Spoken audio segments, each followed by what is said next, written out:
My name's Arit and Nsemo. As he said, I lead customer success at SearchSpring.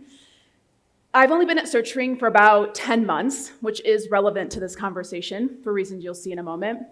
But to give you a little bit of an introduction about who I actually am, I've been in the CS industry for about 15 years. I got into it by accident, as I think many of you can probably attest to. And I've been leading teams and taken on senior individual contributor roles.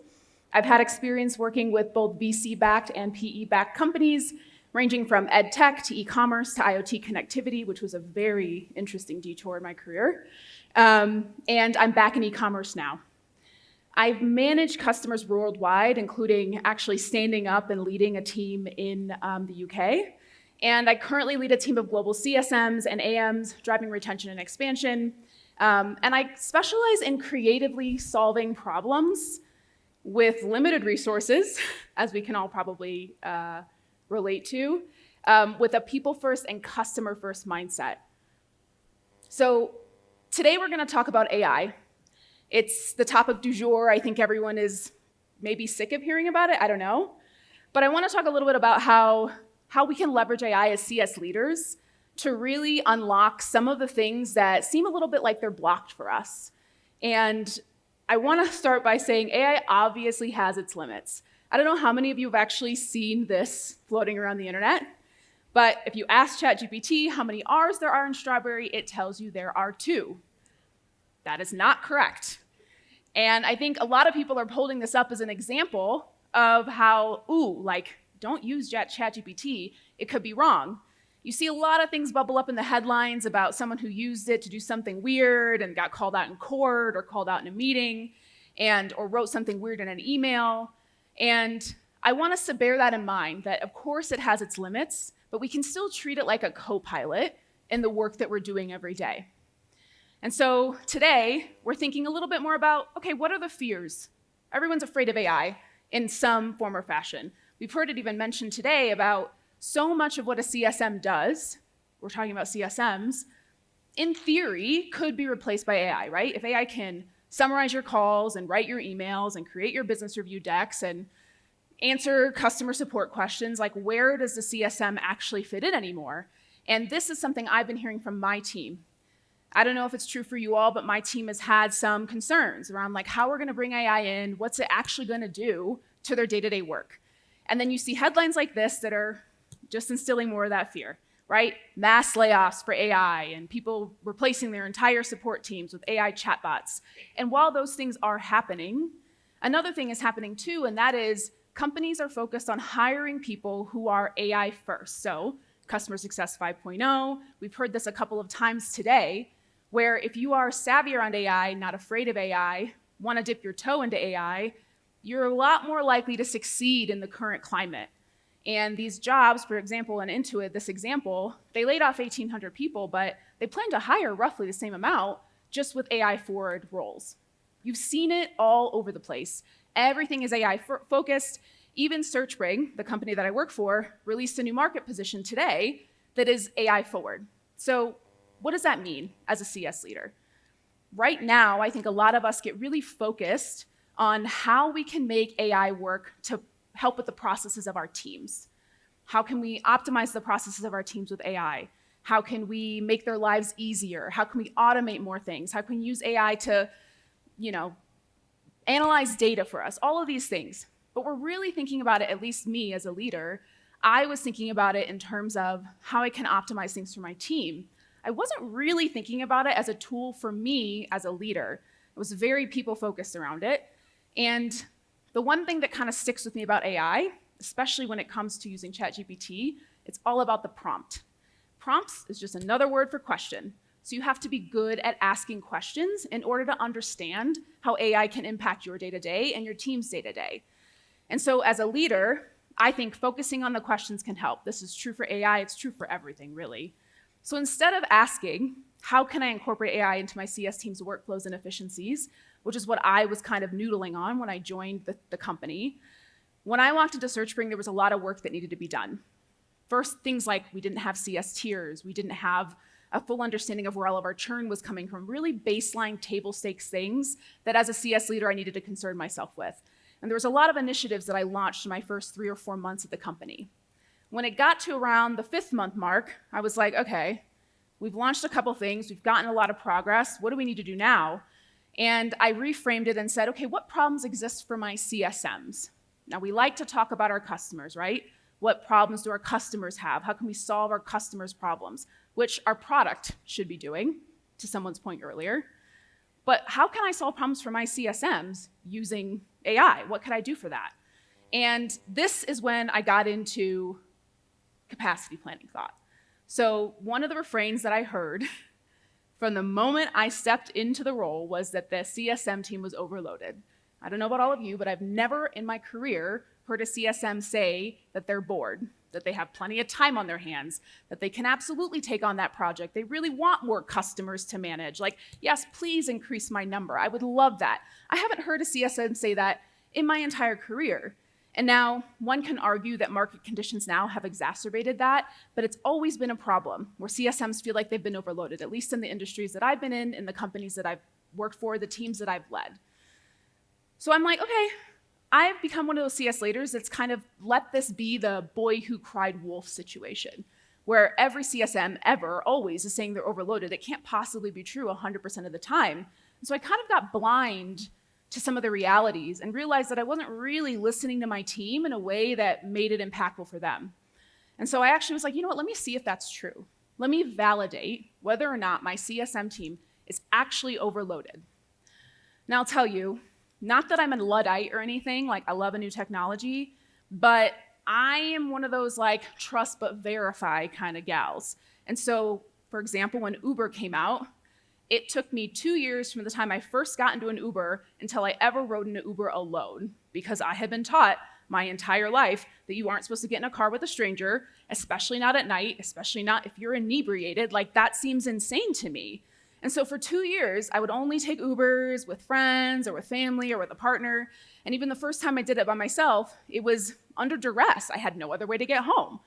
And so this is one of those examples, though, where we can't wait 2 years to get comfortable. We have to start doing stuff now. There's not time for that with AI. You saw the 4 examples of companies that I pulled up earlier. Every single company is building AI capabilities, and if they're not, they're getting left behind, they're getting judged. It's not great. And so when I'm thinking about the AI case study for leaders, I'm thinking about how can I answer some of the questions that I need to answer for my team. Capacity planning has always been, oh my gosh, every single time I interview a CSM, I ask a question. And that question is, if I hire you and in 6 months, you're sitting in your seat, you're doing your job, you're talking to customers, you're doing all the things, and I'm like, hey, let's hop on a quick Zoom. And I tell you that your job is now to do this thing full time. I need you to focus on this. This is your new job. And that person closes their computer and quits on the spot. What did I ask you to do? And I ask that in every interview because I want to understand what people's limits are. Like, what do you hate doing? That matters to me as a leader. And the reason I ask this question is that because nearly 15 years ago, in my first ever CS interview, I was interviewing with the CTO of a tech company, and he asked me that question. And without even taking a beat, I said spreadsheets. If you made me look at a spreadsheet all day, I would jump off a building. I hate it. I literally hate it. And so things like capacity planning and modeling that often require spreadsheets and data is the last thing I ever want to do. And in every role I've been in as a CS leader, I've had to do it. Not only have I had to do it, but I've usually had help. I've had someone from the finance team, I've had an analyst, I've had RevOps step in to help me. I kind of established myself as like, oh, I don't know how to do this, so I need you to do it for me, because I didn't want to, because I didn't like it. It wasn't fun for me. But I didn't have that option here, and I wanted to validate my team sentiment. And so I decided to do some capacity planning. This is my actual process that I went through, and I'm going to show you the actual prompts that I'd used. So the first thing I did, data collection. And I kind of thought about it like this. What would I tell an analyst who is going to do capacity planning for me? What would I tell them I need? The second step is once I had that data, I had to anonymize it. If I'm going to load anything into ChatGPT, I can't have any company identifying information. I can't have any IP. I don't want to risk privacy. I don't want to do any of that. So de-risking, anonymize the data and validate the data. Make sure the data you're pulling is accurate, right? And make sure that ChatGPT is actually analyzing it in the way that you're asking it to. The third step is starting to prompt around capacity, but not just capacity, but efficiency. So if I were to implement some of the things that I'm planning on implementing, or if some of the things I've already implemented start to come to fruition, how much more time will my CSMs actually have to do the things that matter? And the last step was translating all of that output into a capacity plan and internal planning document that I then presented to leadership. So just to give you insight on my current team structure, at the moment that I did this plan, I had 3 scale CSMs, 3 SMB CSMs, 2 enterprise CSMs, and 3 CSMs in my Australia team. So when I went back to data collection, I was like, okay, what are the time inputs? So we heard this in the previous presentation. We need to know what the CSMs are currently spending their time on. And this, I didn't want to say what the CSMs should be spending their time on because that's not realistic. They're saying that they're overloaded now. I need to understand what they're doing with their time. And so what I did was I had each CSM fill out a sheet. I picked 10 things, 10 activities the CSMs were doing, and I had them estimate how much time they were spending on doing that. I didn't have them track their time. I hate doing that. I said, take a look back in your calendar for 2 weeks or a month, give me an average. And I had them do it independently at each tier that they're at, so scale, SMB, enterprise, and then I averaged it out. And now this is the part where I would find outliers. So I had one CSM who was spending 10 hours on something that another CSM was spending 2 hours on. So I had to have a conversation there. And when I felt good about it, created an average, and I got the amount of time the CSMs were spending on the current activities they had for customers. And then I did a current capacity snapshot. So this just came from our CRM. How many customers do each of the CSMs have, and at what tiers are they sitting? The third step was pipeline review. So this is important because I didn't want to just understand what the CSMs were dealing with now. I wanted to know, as sales keeps selling, when am I going to need to hire more CSMs? What's the answer to that question? And then I pulled in close won deals by tier. And then I pulled in a leaky bucket, right? We're going to lose customers to churn. It's inevitable. I would love for it not to be the case, but sometimes we're losing customers to churn. So even with the churn rate, how many CSMs are we going to need? So I started with a broad prompt. This is not correct, ChatGPT. It told me I needed 30 CSMs at scale, 26 at SMB, 20 enterprise CSMs, and 9 CSMs for my team in Australia. That's not going to happen, right? No one's getting budget for that. The mistakes I made were, numerous, really, here. I didn't give enough information in this prompt. I said I was doing capacity planning, sure. I listed the number of customers. I listed the number of working hours, but I left out how much time CSMs are actually spending on things for each account that they had. And you can see the kind of calculations at the bottom. It tells you how it's working with that. And so I kind of pulled back and was like, oh, ChatGPT doesn't know what it's talking about. I can't do this. So to make myself feel a little better, and I recommend you all do this too if it makes you feel better, I put a file in for data on this current CSM capacity into ChatGPT, and I asked it questions that I could easily answer by making a pivot table. And if the numbers lined up, I was like, okay, it's reading the data correctly, so I must be the one that's wrong, which is clearly what happened here. So then I decided I needed to start refining what I was asking ChatGPT, right? So I started to add context to what I was doing. So originally, when I added this context, I added in critically how many hours it's actually taking a scale CSM to support a scale customer for the duration of an annual contract. Now, the thing that happened here is that when I asked the CSMs to estimate how much time they were spending on things, it came out that they were spending 20 to 30% of their time on things like support ticket overflow, right? So that common problem of the CSMs becoming the junk drawer of the SaaS business was absolutely true in my team. And so I calculated the 20 hours of support scale customers. This included what they were spending time on now. And then I realized that I didn't add in internal meetings. That matters, right? They have internal meetings. They have team meetings. They have one-on-ones. It's not a lot, but it's 2 hours. So I added in the 2 hours, and now we get 77 scale customers that the CSM can support. But we have 715. So still not working. And at this point, I kind of think about working with AI and working with ChatGPT as a bit of a dance. I was a classically trained ballerina growing up, and I think about the ebb and flow and how there's an art and a science to doing different things. So this is a little bit art, a little bit science. So okay, I added some context. These numbers are still, I'm not gonna get this headcount approval. There's no way. So the third step of refinement, I was like, okay, well, what efficiencies? These are the questions I'm asking. What efficiencies are we putting in place that is gonna make my CSM team able to do more things?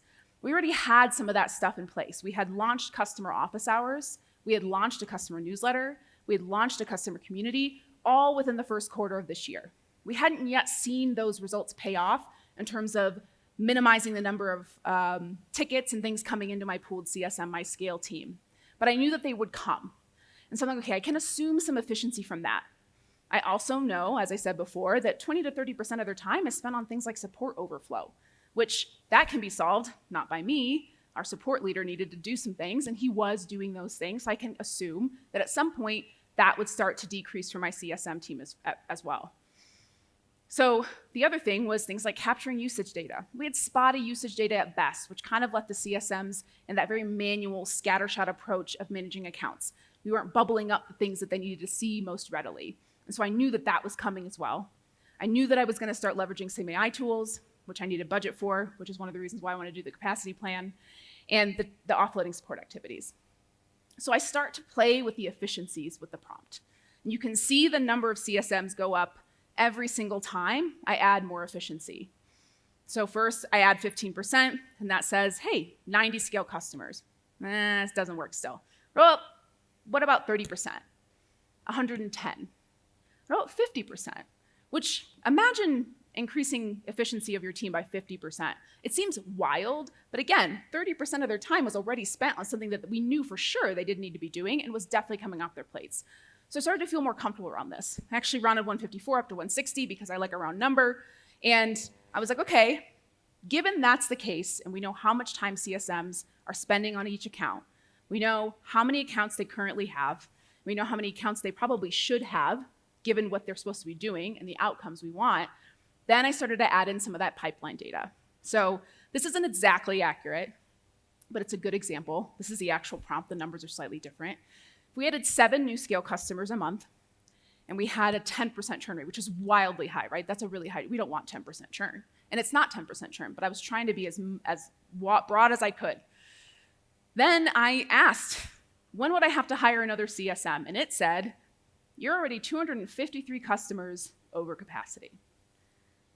So I was able to validate that my team was in fact overloaded, even with adding 50% efficiency from things that I know are gonna take some of that extra work off their plate and reallocate those hours to things that actually matter.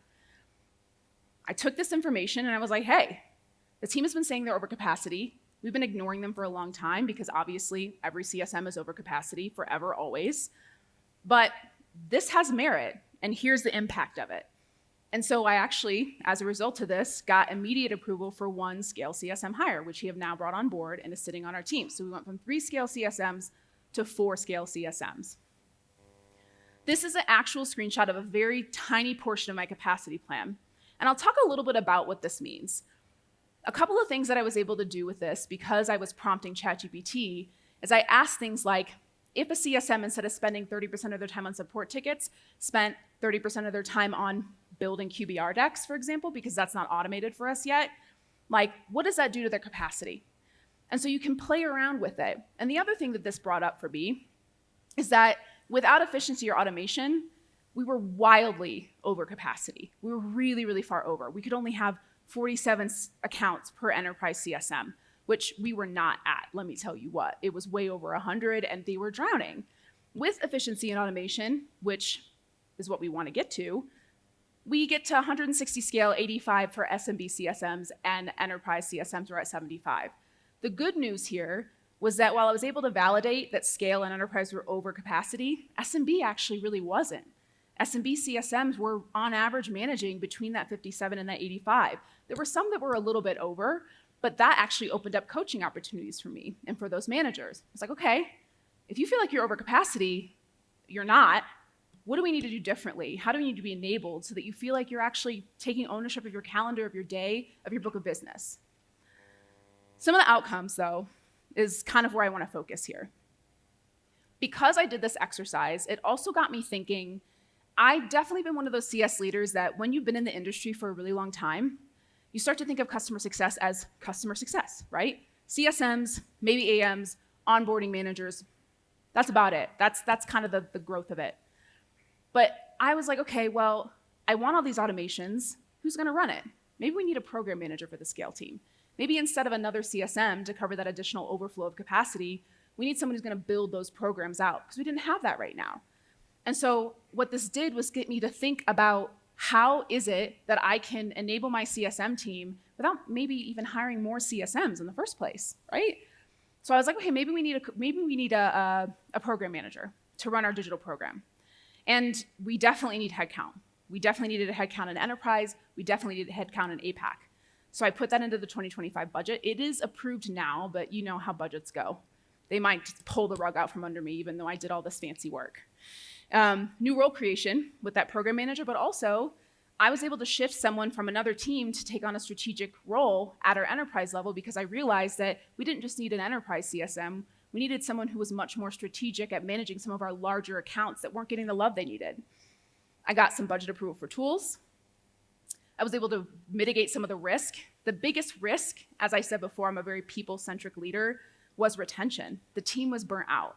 And while I can tell my team till the cows come home that things might get better, that we're doing all these efficiencies, I was a new leader at the time. When I did this, I'd been at the company for 5-6 months. So they had leader after leader after leader before me who had said it's going to get better, but never did a capacity plan, who have said, hang in there, but had never worked with support to try to take the tickets off of their plate. So they didn't have a lot of trust that it was going to get better until I was able to show them that, hey, I see you. I understand that you are overloaded. I ran the numbers. AI told me you're overloaded. Like, it must be true. And so I got some budget approval tools. I mitigated some risk in terms of team retention, which has been amazing because we actually haven't lost any CSMs when we thought we were really on the brink of a few of them. And I'm able to mitigate risk in the book of business, right? Because I have that churn rate in my prompt, we can play around with that churn rate, right? We can say if we have these efficiencies, we're assuming the churn will go down by this percentage. That just means we're probably going to need more CSMs down the line. So there's a lot of like back and forth that you can kind of model with this when you start to get the data really, really in a good place. And then internal buy-in for resource allocation. So I use this as a part of my larger capacity plan and modeling to point out that if we had better usage data and access to what our customers are actually doing in our platform, we could have more targeted approach, which would then unlock more opportunities, not only for retention, but also for expanding accounts, which is one of the things my team owns. So thinking a little bit about this, if capacity planning is a challenge for you, if you are a spreadsheet rebel, which I am, I refuse to do spreadsheets, here are a few things you can do when you get back to your desk. Pull your data, right? All the data I pulled, I didn't ask RevOps to pull it for me. I didn't use a data analyst to pull the data. I just looked in my CRM and was like, how many CRM and how many CSMs are managing accounts now and at what tier? Just baseline, right? We all know those numbers. We've all been asked for those numbers. Sales pipeline, how many new customers are you adding by tier? And then hours it takes for the CSM to do their job. And now the next phase of this obviously is figuring out the actual hours that they should be taking, not what they're doing now, right? But that's what I wanted to validate. That was the purpose of this experiment. And then your churn rate, right? By tier. So I pulled churn rate by scale, by SMB, by enterprise. And I will add one note. If you have teams, which I do, my team in Australia is a multi-tiered team, which means we don't have scale pulled out in the same way. We don't have SMB pulled out in the same way as we do in North America. And so each of those CSMs actually ran a slightly different capacity model because those CSMs are managing 3 different tiers in one book of business. But it gave me really good insight because I realized we actually did need another CSM in that region, even though they were able to very efficiently manage all 3 tiers. Anonymize the data. I cannot stress this enough. If you're going to load something into ChatGPT, anonymize it. The way that I did it was I stripped out all the customer names. I stripped out any identifying information. I stripped out CSM names. I stripped out anything that you could ever tie back to anything related. So it was just clean, raw data that I could then ask questions about. And then write one high-level prompt. I don't recommend the first one I did because it's just going to tell you that you need all the CSMs that you don't have budget for. But pick a question that you want to know. How many CSMs should be managing enterprise accounts? Or if I increase the efficiency of my enterprise team, how many more accounts could they manage per CSM? Think about what questions you want to know about how your team is actually actively managing your customers. And I really encourage this because this is something that I hadn't really been able to do until recently. I really struggled forecasting out with capacity modeling. I could tell you where I was in the moment and where we should be, but I couldn't tell you by the end of next year, if we hit these numbers and these targets, we should probably have this many CSMs, just because the models got so crazy and frankly, spreadsheets. So I would say see what the model suggests versus where you are today, and then use that information to validate the sentiment of your team. If that is the only thing you do, it's the most valuable thing, because your CSMs are so often feeling overwhelmed, overloaded, out of control. They don't feel like they have ownership of their day, of their book of business. People are throwing things at them left and right. So when they're screaming, hey, I have too many accounts, and you're like, I know, really get in there and see if that's true and validate the sentiment. That is the very minimum. Best case scenario, you can actually start to see some improvements, start to calculate some efficiencies, and hopefully get some headcount approval in the future. Thanks. Oh, questions? All right, very nice presentation, great use case, well done. When you were doing the capacity planning, did you ask ChatGPT for how you could improve the efficiency and effectiveness of your CSMs? No.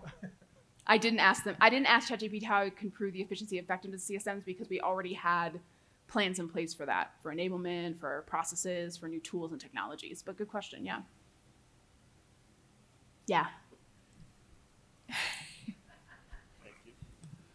So just a question of how much did you share with your CSMs about this process?